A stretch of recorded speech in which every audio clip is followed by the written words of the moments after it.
On a tous le même but, on a tous le même rêve. Et donc c'est de faire les championnats du monde, c'est de ramener des médailles aux championnats du monde, c'est de faire les Jeux Olympiques, c'est de ramener des médailles aux Jeux Olympiques.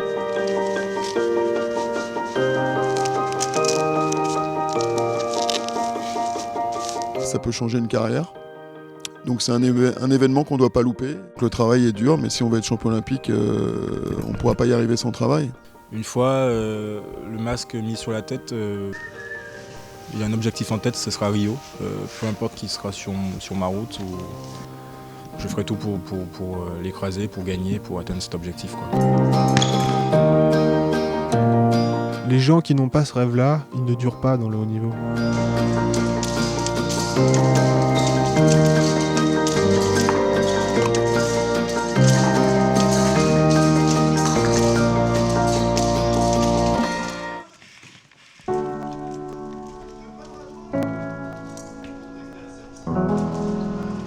Perpétuer la tradition de l'escrime française aux Jeux Olympiques, c'est ramener des médailles, mais en 2012 à Londres, la coutume a été bafouée. La France est rentrée bredouille pour la première fois depuis 1960. Les épéistes tricolores ont échoué en individuel. Un 16e de finale pour Gauthier Grumier, un quart de finale pour Yannick Borel. Les deux seuls épéistes engagés se sont manqués, alors que les autres tireurs étaient privés de JO en raison de l'alternance des épreuves par équipe.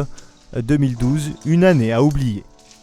Ce qui s'est passé avant 2012, c'était avant 2012, ça fait de moi, ça fait partie de ma personnalité, ça fait partie de ma carrière, de l'athlète que je suis. J'étais partenaire et j'ai pu vivre ça à travers les deux qui représentaient la France. Et c'était vraiment quelque chose de très dur et j'espère ne pas, si j'ai la chance de participer, et puis, ou même devant ma télé, de pas revivre un truc comme ça. On est content d'aller à Rio en étant qualifié. C'est ce qui s'est passé un peu après Londres. Tout le monde était content d'être qualifié, mais aller au jeu en étant juste qualifié, ça ramène pas des médailles. Donc l'état d'esprit, c'était qu'il y ait vraiment un moment de qualif, et ensuite maintenant on se concentre pour préparer les jeux et ramener quelque chose des jeux. J'avais quoi, ça fait 4 ans, j'étais jeune, c'était déjà une chance pour moi d'être partenaire. J'avais pas la pression d'un tireur, mais pourtant j'avais mal comme eux au moment de la défaite, quoi. Des jeux, j'en ai fait, j'ai vu des gens ramener des médailles, j'ai vu des gens ramener 0 médaille, revenir, voilà, ils avaient la petite médaille de participation. Ce que je souhaite à mon groupe, c'est pas de revenir avec cette simple petite médaille. Le discours est celui d'un homme ambitieux, un sermon qui marque le renouveau d'une équipe de France. Après l'échec de Londres, Hugues Aubry a été choisi pour reprendre les rênes de l'épée homme. Le médaillé d'or à Athènes était alors au cœur d'un projet qui devait restructurer l'épée masculine. Des propos alors assumés et tournés vers l'avenir, un futur aujourd'hui devenu proche. Le discours, il est né en septembre 2012. Je me suis servi de ce qu'on avait fait ou ce qu'on n'avait pas fait aux Jeux de Londres. Et puis leur dire qu'on ne peut pas se permettre de refaire ça.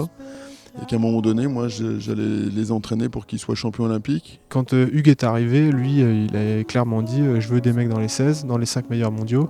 Je veux des mecs qui gagnent des épreuves de Coupe du Monde. Je veux des mecs qui gagnent des championnats. Il nous a annoncé clairement en septembre 2012 je veux que d'ici les Jeux Olympiques de Rio, on fasse un doublé aux championnats du monde, donc hors individuel, hors par équipe.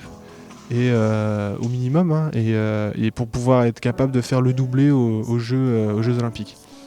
Moi, la potion magique que j'ai, c'est l'entraînement et la dureté de l'entraînement. La personnalité de Hugues, elle transparaît énormément dans ce groupe. Parce que quand il était athlète, le groupe fonctionnait très bien. Mais j'ai l'impression quand même que la personnalité des leaders du moment, elle transparaît dans la personnalité du groupe, si on peut dire ça comme ça. Et là, le leader, en fait, c'est pas un athlète, c'est l'entraîneur. C'est ça qui est un peu chiant pour nous, les leaders. On n'a pas le droit de s'exprimer. Nelson, fouette dans le dos, ça ne marche pas. Tu arrêtes ça. Deuxième. Mon parcours sportif leur montre que j'y suis arrivé et je suis capable d'y arriver. Aujourd'hui, être un entraîneur qui les amène à ce point-là, c'est autre chose.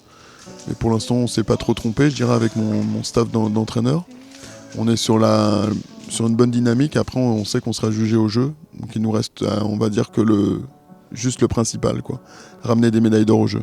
Je fais confiance à Hugues à 100%. Jusqu'à là, il nous a emmenés depuis qu'il a pris les rênes de l'EPOM à un niveau très très élevé. Donc je pense qu'il a l'expérience, plus que personne, l'expérience olympique. Je vais leur demander énormément de travail, donc je pense que quand le travail est dur, ils arrivent à être soudés les uns les autres, ils s'aident les uns les autres. Et puis à un moment donné, ils ont besoin des autres pour être plus performants. Donc ça c'est au quotidien, et quand je les vois, même en compétition, s'aider les uns les autres alors qu'ils sont en compète interne, je veux dire que le discours a marché et que le groupe fonctionne bien.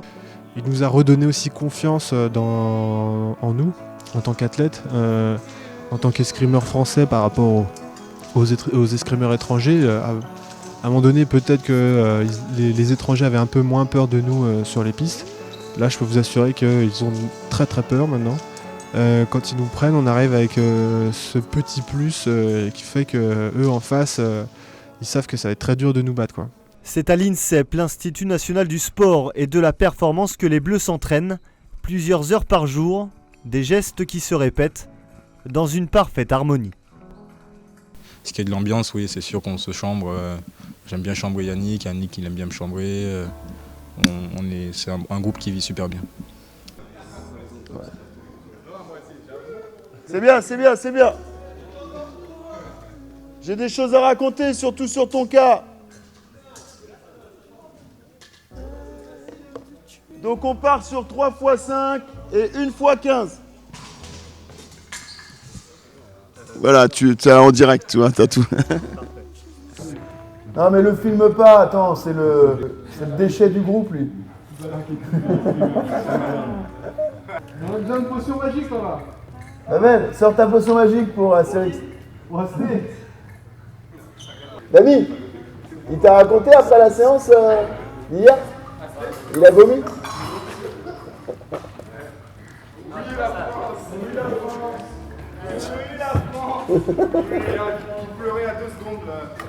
Hugo Bry est un stakhanoviste, un entraîneur consciencieux. Il a permis aux épéistes français de redevenir compétitifs sur le plan international. Une méthode particulière, le dépassement de soi-même. À Rio, pour briller individuellement, la France a dû performer collectivement. La qualification de l'équipe était la clé du renouveau français. Soit on qualifie l'équipe et il y en a 4 qui peuvent espérer être champion olympique, ou soit on ne qualifie pas l'équipe et il n'y en a qu'un seul qui va au jeu et il est sûr de rien du tout. Donc déjà c'était de mettre tout le monde dans la balance. C'est vraiment une chance d'être dans un groupe comme ça, vraiment, parce qu'on a Ulrich Aubéry, on a Gauthier Gounier, on a plein d'autres en fait on s'apporte tous à travers notre escrime, à travers notre mentalité. On se tire la bourre et ça reste quelque chose dans une rivalité assez saine. Et ça, je pense que c'est notre plus grosse force. Ils me bluffent.